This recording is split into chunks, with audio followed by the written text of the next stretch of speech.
Welcome to Crocodile Diaries. If you need a product review, you should just hire me. I'm into fashion, travel, and relationships. I focus more on narcissists. If you're curious about me, just subscribe and see my channel. Can even get a little spicy. You never know if I'll be Drookway, Shantae, or Karma, but if you like, share, and subscribe, you can follow. So pull up a chair, get comfortable, never know what I'm to chat about. Check in with Crocodile and see what the hype is about.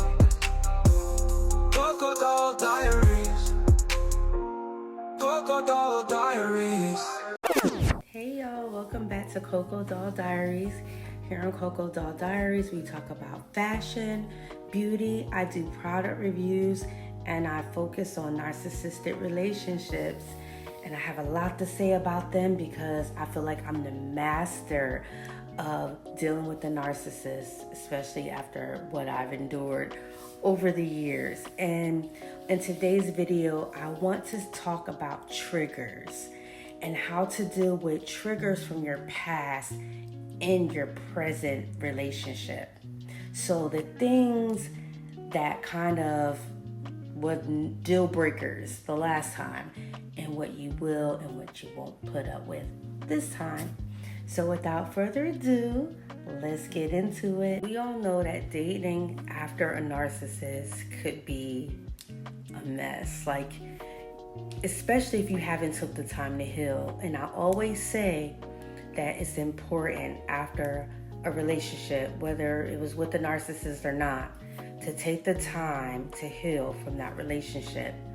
But dealing with a narcissist, it takes a little bit more time because now you're emotionally scarred.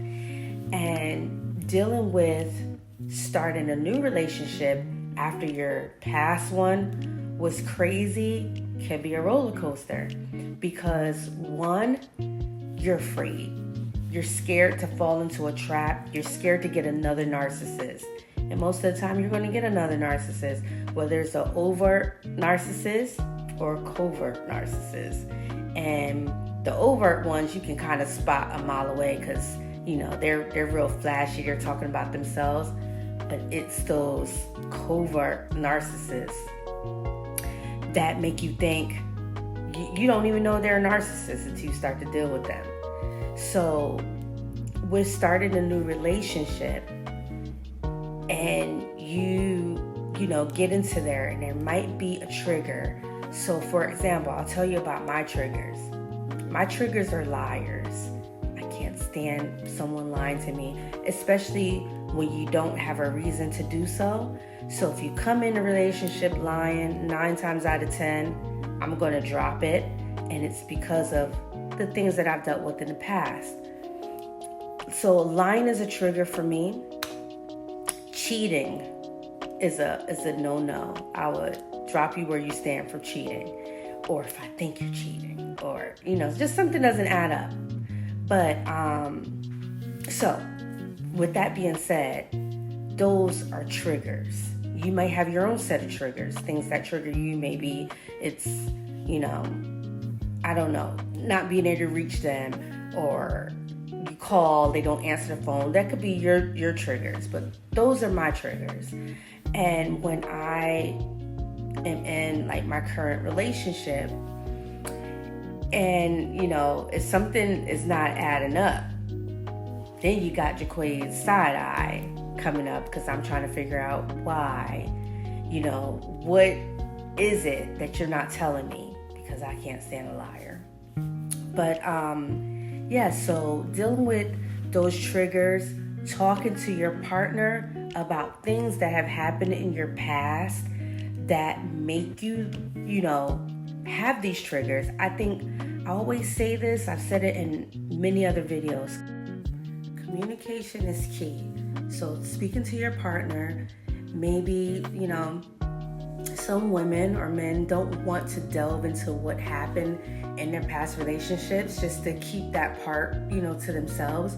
But whether you decide to disclose what happened in the prior relationship or you just want to let them know what your boundaries are up front, communication is key. talking about, hey, I don't like it when you blah, blah, blah. I don't feel comfortable when you do this.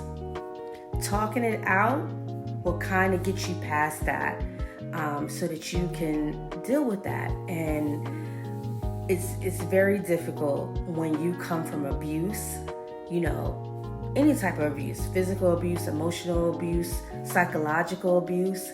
When you deal with abuse and you come into a new relationship, you are afraid. And when you see those patterns that kind of remind you of things from the past, it causes you to react erratically, whatever the case may be. But taking control of those feelings and actually communicating that with your partner is key to being able to work around that. And it's very difficult when you've dated a narcissist, male or female narcissist.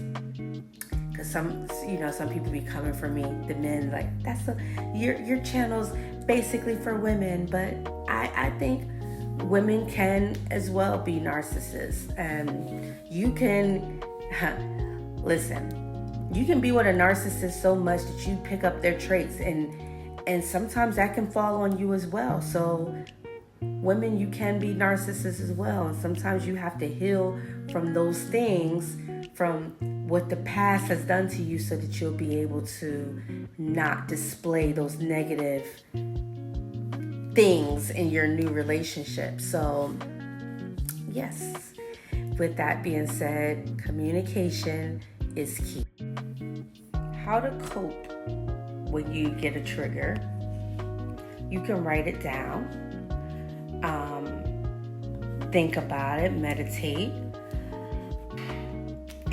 Just do a lot of self-reflecting, because sometimes when you're abused, narcissistic abuse or whatnot, you're triggered more easily because you're more sensitive to those things that have happened before.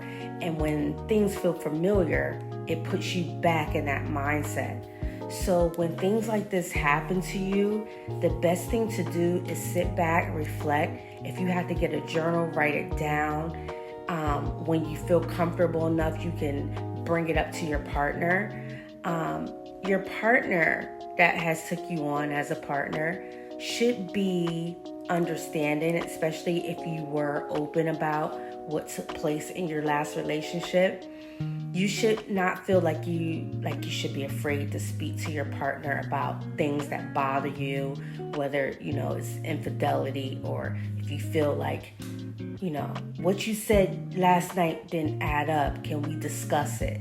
You should feel open to speak to your partner. And if it's not a safe space or whatever, seeking counseling from an outside source is also a good way to deal with it as well. Or walk away. I'm just playing. But you can, seek counseling, talk about it, discuss it, talk about your boundaries, talk about your triggers, and you will be able to get past that rut.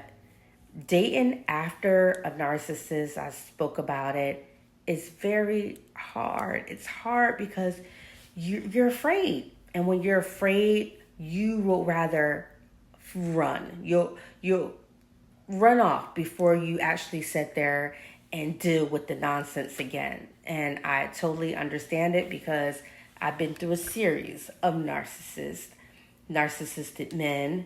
I know all the traits. I can call them out. I can play the card. I can tell them what their next play is going to be, because I've been through it. I've probably been through the worst. And it was my time to find something normal. It was my time. And I felt like I needed to take the time to heal. Let's say it again. Take the time to heal before you jump into a new situation, because that's how you're going to get past these triggers. Okay, I'm seriously gone now. Stay tuned for whatever else I have next. I am going to try to get out at least a video or two a week. This week I got 2 out because of my move. So you should see them posting very soon. And just stay tuned. If you like this stuff, please share my content with the next person that this could help. Until next time, bye.